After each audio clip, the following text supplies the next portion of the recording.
பள்ளி படிப்பு முடிச்சிட்டு இன்னைக்கு தானே வரேனா? ஆமாங்க மணி, தம்பிய கூட்டிட்டு வரதா ரயில்வே ஸ்டேஷன் கிளம்பிக்கிட்டு இருக்கேன். அப்படிங்களா? நம்ம சின்னவுக்கு பிடிச்ச மாதிரி உணவு சமைச்சு வச்சிருக்கேன். சீக்கிரமா கூட்டிட்டு வாங்க. சரிங்க மணி. ரயில்வே நிலையத்தில்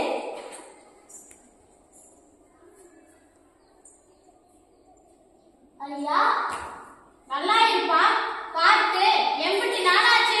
பள்ளி படிப்பெல்லாம் நல்லபடியா முடிஞ்சுதா? நல்லபடியா முடிஞ்சது. நீங்க நல்லா இருக்கீங்களா? வீட்ல ஆத்தா மத்தவங்க எல்லாரும் நல்லா இருக்காங்களா? எல்லாரும் நல்லா இருக்காங்கப்பா. வா வீட்டுக்கு போகலாம். சரிங்க ஐயா.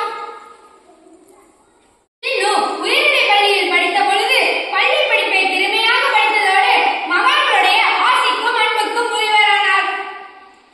மேல்நாடு சென்று படித்து பட்டம் பெற வேண்டும் என்று இவர் குடும்பத்தினர் விரும்பினர்.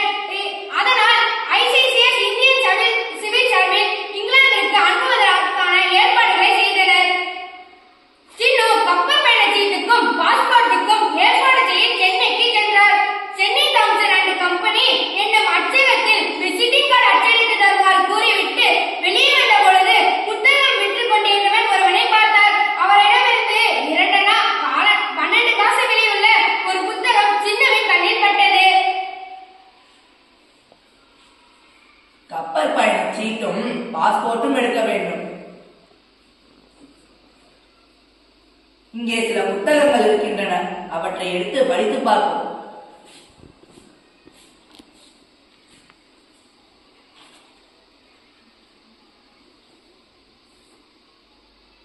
இந்தாப்பா காசு.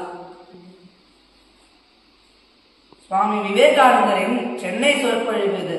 முதல் கட்டுரையை படிக்கத் தொடங்குவோம்.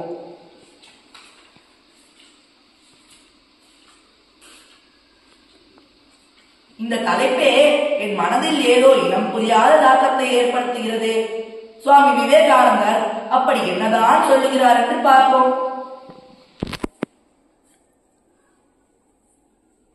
தைரியமும் சிறப்பும் பெருமளவில் பெற்றிருப்பவர்கள் பலரின் நன்மைக்காகவும் சுகங்களுக்காகவும் தங்களை தியாகம் செய்தே ஆக வேண்டும். ஆம், சுவாமிஜி சொல்வது போன்று நாமும் நம்மை தியாகம் செய்தே ஆக வேண்டும். மேலும் சுவாமிஜி என்ன சொல்கிறார்?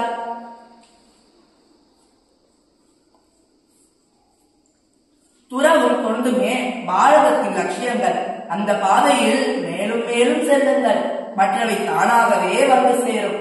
பாரதத்தை முன்னேற்ற விரும்பினால் பாமர மக்களின் நன்மைக்காக உழைத்தே ஆக வேண்டும். ஆஹா, சுவாமிஜியின் இந்த ஆழமான கருத்துக்களை இது நாள் வரை அறியாமல் இருந்து விட்டோமே. இனி பாமர மக்களின் நன்மைக்காக உழைப்பதே எனது தலையாய கடமை. சுவாமிஜியின் ஒவ்வொரு வார்த்தைகளும் சத்தியத்தின் சாரமான வாக்குகள். இனி நாமும் துறவுக்காகவும் தொண்டுக்காகவும் வேலை செய்தே ஆக வேண்டும். 1927ஆம் ஆண்டு பிஏ இறுதி ஆண்டு தேர்வு எழுத இன்னும் 2 மாதங்களே இருந்தன.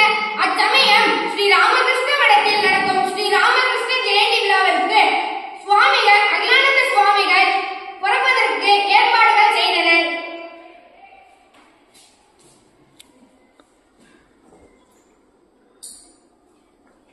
சுவாமிஜி அவர்களே, என்னையும் தங்களுடன் ஊருக்கு அழைத்துச் செல்லுங்கள். உனது எண்ணம் எனக்கு நன்றாக புரிகிறது.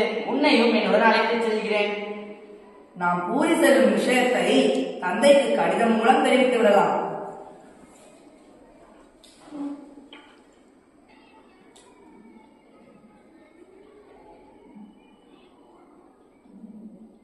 ஐயா வணக்கம். எனக்கு சமஸ்கிருதம் கற்றுக்கொள்ள ஆசையாக இருப்பதால் கல்கத்தாவின் அருகில் உள்ள பேலூர் மடத்தில் சில நாள்கள் தங்கியிருந்து விட்டு வருகிறேன்.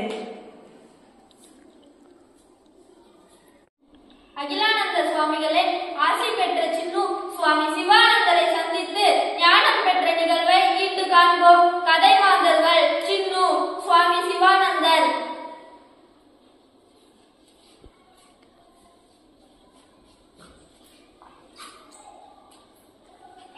நீதான் அகிலானந்த சுவாமிகளுடன் சென்னையிலிருந்து வந்த சின்னுவா?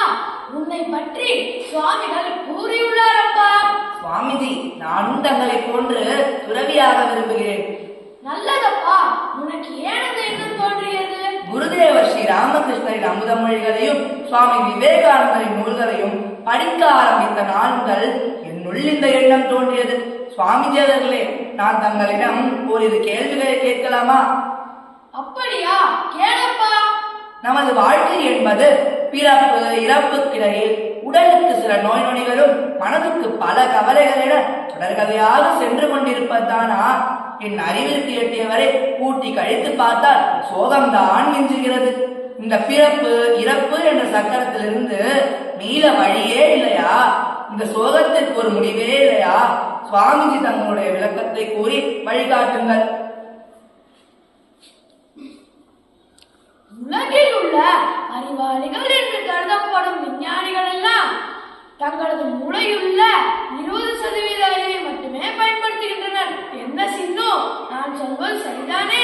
சுவாமிஜி, தங்களுடைய விளக்கம் எனக்கு புரியவில்லை, விளங்கும்படி கூறுங்கள். கடவுள் மனிதனுக்கு 100% மூளையை கொடுத்துள்ளார். புற உலகை அறிந்து கொள்ள மனிதனுக்கு 20% அறிவே தேவையானது. தனது மனதை உள்முகமாக திருப்பி தன்னையே யார் என்று அறிந்து கொள்ள மனிதனுக்கு 80% அறிவு தேவைப்படுகிறது. சுவாமிஜி, தாங்கள் கூறிய கருத்து எமக்கு புதிதாகவும் வியப்பாகவும் இருக்கிறது. தயவு செய்து மேலும் விளக்குங்கள். மகனே, நீ கற்பூர புத்தி உடையவர். உனக்கு அதிக விளக்கம் தேவைப்படாது. சுருக்கமாக சொல்கிறேன் கேள். மனதை வெளிமுகமாக திருப்பி ஆராய்கிறவன் விஞ்ஞானி ஆகிறான். மனதை உள்முகமாக திருப்பி ஆராய்கிறவன் மெய்ஞானி ஆகிறான். கோடிக்கணக்கானவர்களில் யாரோ ஒருவருக்கு மட்டும் இந்த ஞானம் கிடைக்கிறது. அவனிடம் மட்டுமே சூரியனை கண்ட பனி போல் சங்கடம் இருந்த இடம் தெரியாமல் ஓடி போய் விடுகிறது. மனதை வெளிமுகமாக திருப்பி ஆராயும் வரை இந்த சோகம் தீராதப்பா. சுவாமிஜி, அடியேன் அந்த ஞானத்தை அடைய வழி கூறி அருள் புரியுங்கள். சின்னு, அதற்கு ஒரே வழி தொண்டு செய்வதும் துறவரம் மேற்கொள்வதும் மட்டுமே. உன்னுடைய தோற்றமே சொல்கிறது நீ ஒரு தீரன் என்று. உன்னை மட்டுமல்ல, உன்னை சார்ந்தவர் அனைவருக்கும் ஞானத்தை அளிக்கும் வல்லமை பெற்றவன் நீ. சுவாமிஜி, தங்களுடைய ஒவ்வொரு வார்த்தைகளும் விலை மதிப்பற்றவை. தங்கள் ஞான உபதேசத்திற்கு நன்றி சுவாமிஜி. எனக்கு தீட்சை தந்து தொண்டனாக ஏற்றுக்கொள்ளுங்கள்.